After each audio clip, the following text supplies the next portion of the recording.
Hello everyone, I'm Guido Grinbaum again, and welcome to module number 4 of our theoretical course on microcredentials. In this class, we are going to talk about the most important bridge that every university needs to build, the one that connects education with employment. Because there's no point in educating if that knowledge doesn't translate into real opportunities. For decades, the educational system and the job market have walked separate paths. Universities taught, companies hired, but they rarely spoke the same language. Today, that has changed. Microcredentials are precisely that new common language, a verifiable way to show what someone can do without needing to translate it. A traditional diploma says this person graduated. A microcredential says this person has demonstrated knowledge of this. And that difference is huge. The OECD's Education at a Glance 2024 report makes this very clear. More than 70% of employers feel that degrees no longer accurately reflect candidates' real skills. And that's why they look for concrete evidence of learning. Microcredentials offer exactly that. Objective proof that a person knows how to apply a skill in a real-world context. For employers, this has three very clear advantages. First, immediate verification. In seconds, they can check if the credential is authentic and who issued it. Second, a standardized language. All credentials speak the same technical language based on international frameworks like EQF or UNESCO. And third, transparency. It's no longer just a person's CV, but validated evidence. The LinkedIn Learning Report 2025 shows that 73% of employers already prioritize demonstrable skills over formal degrees. And the World Economic Forum anticipates that half of all workers will need to retrain before 2027. In this context, microcredentials become the ideal tool, fast, modular, and focused on real competencies. Now then, how can a university create microcredentials that the market values? The key is not to design them in isolation. The best experiences in the world are those co-created with companies.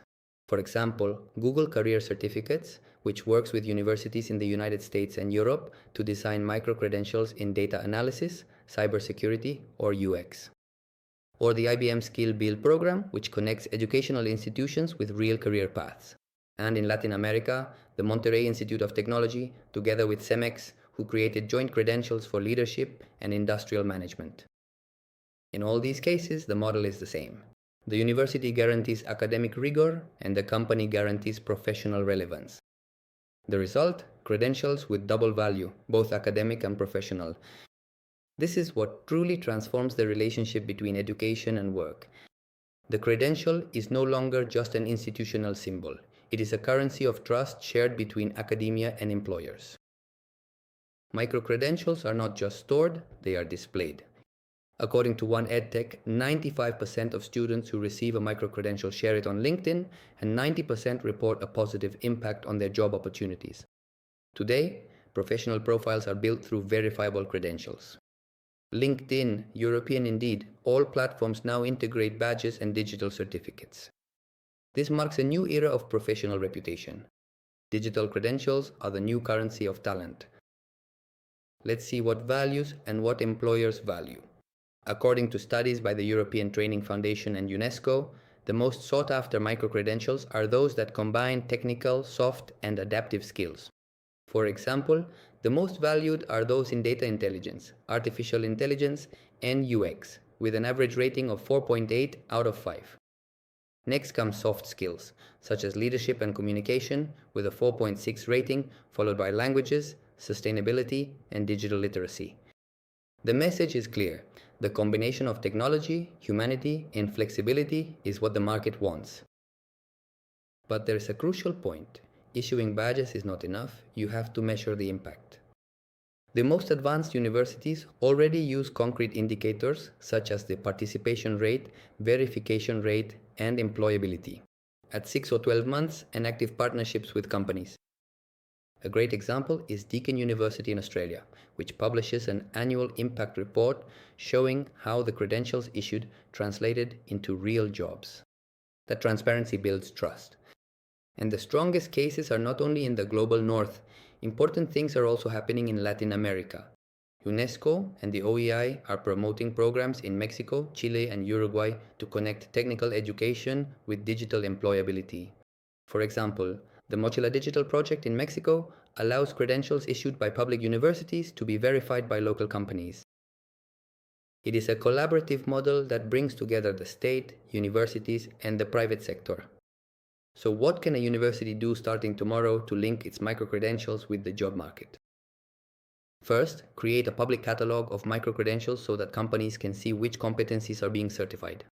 Second, form a joint university business committee that reviews the relevance of skills every year. And third, establish internal policies so that microcredentials can also be converted into academic credits. That creates a circuit, a virtuous circle. The student learns, the company validates, and the university becomes relevant. The future of employment is already changing. More and more companies are hiring based on skills, not degrees.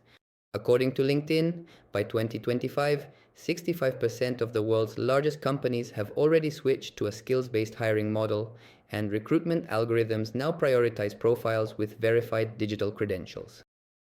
That means that a university that does not issue microcredentials will soon become invisible in the job market. Microcredentials transform education into something more dynamic, more human, and more transparent. They are the concrete evidence of learning.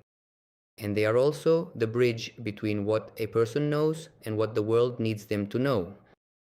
That bridge, if well built, can completely change the relationship between universities and companies. At the 2025 Microcredentials Masterclass, a very powerful idea was repeated. It is no longer enough to teach, you have to prove it. And that applies both to students and to institutions. Universities must also demonstrate that their teaching creates value in the real world. Microcredentials are that tangible proof. That is why, more than a trend, microcredentials are a cultural movement.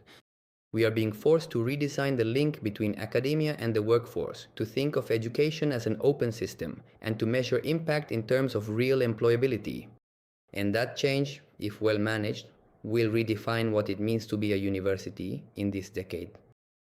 In the next module, we will talk about scalability and institutional sustainability, so that everything learned so far can be applied on a large scale at your university. Thank you for joining me, and I'll see you in the next module.